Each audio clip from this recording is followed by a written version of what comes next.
Hello everyone. One of the most popular tools nowadays to get selected into corporate jobs or B schools is WAT. W.A.T. Written Ability Test, or in simple words, essay writing abilities. In a WAT, in a very short period of time, let's say 10 minutes, 15 minutes or 20 minutes, you are given a constrained task, which means a specific number of word limit, say 200 words, 400 words, 700 words. It could vary depending on the institute or the organization. You are asked to express your opinion on a topic. The topic may be related to current affairs, related to yourself, or a very abstract related topic. For example, a topic related to current affairs could be your views on the farmer protest, your views on GST, your views on the recent RBI policy. On the other hand, a topic which is related to yourself could be your greatest strength, your greatest weakness. And nowadays, catching vogue are abstract topics. For example, black is greater than white. The world would have been peaceful if the sky would have been orange. Irrespective of whatever topic is given, the secret of writing a successful WAT lies in making a very logical structure. In my program, I train students in 5 different structures, but today, let me give the most fundamental structure, which is called I.T.C.C. rule. I repeat, I.T.C.C. The I.T.C.C. rule says that always start with an introduction. Give your opening philosophical context on the topic so that you are building a base. It reflects to the reader that you have a broad perspective related to that issue. The T then moves on to 3 points. 1, 2, 3. 3 points where you are focusing on your main view as to why that thing is good or why that thing is bad. Thereafter, the third C is counterpoint. Give a view which also incorporates contrarian thoughts. So if you feel something is good and you have given 3 reasons, it's good, good, good, try to incorporate a small paragraph on the contrarian view as to what are the limitations, what are the weaknesses of that topic. And finally, fourth is end with a emphatic conclusion, which should in a very robust manner try to summarize whatever you have stated till now. So follow the I.T.C.C. framework to have the ability to write very creative and powerful WAT.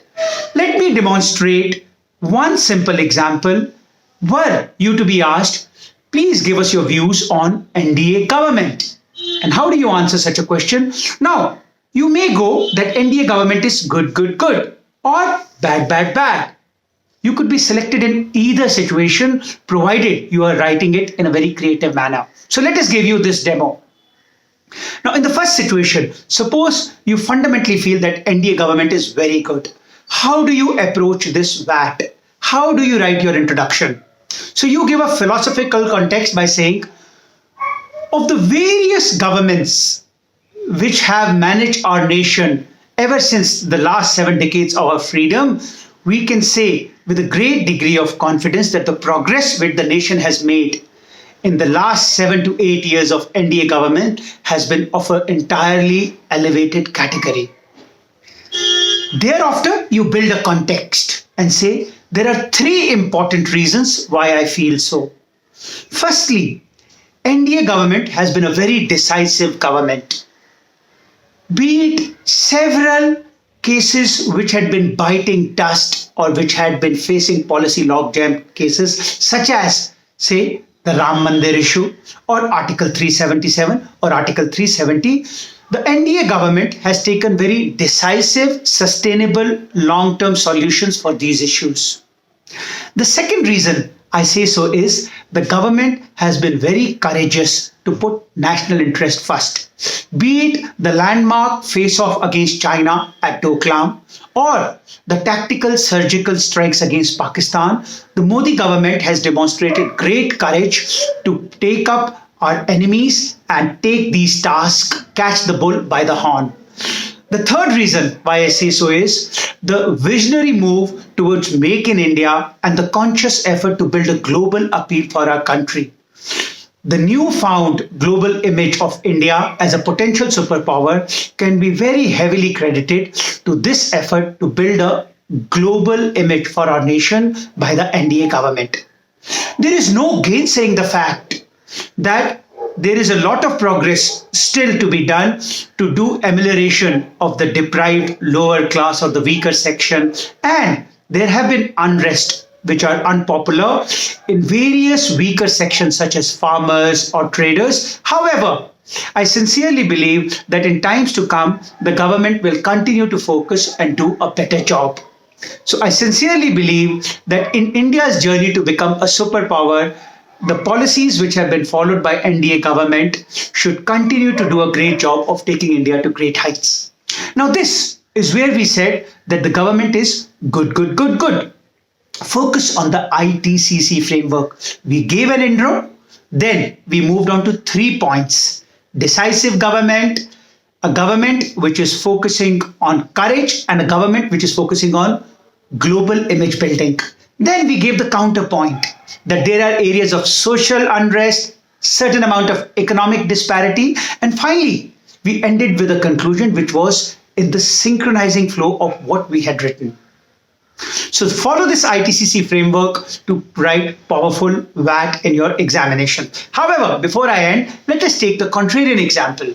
Over here, let us say that if you feel NDA government could still improve more, and there is a lot which is left to be desired. So how do you start now? The founding fathers of our constitution had envisaged the creation of a society where even if the rich may not become very rich, we will ensure that poor continue to rise till they have a healthy living standard. And we create a society which is egalitarian, secular, and harmonious.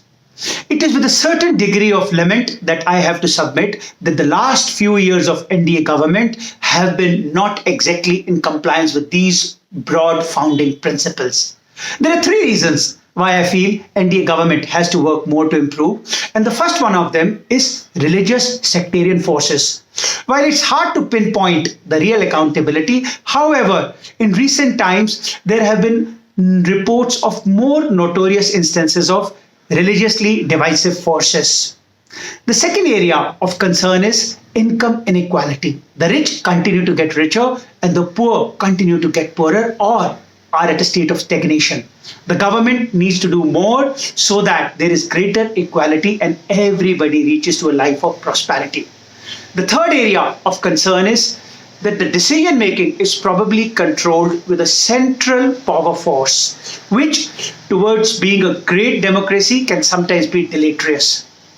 There is no gainsaying the fact that the government has been very courageous in putting national interest first. It has been very decisive and has been doing great tasks to build a global image for our nation. However, what good is the growth if it is not egalitarian? What great is a society if it's not harmonious?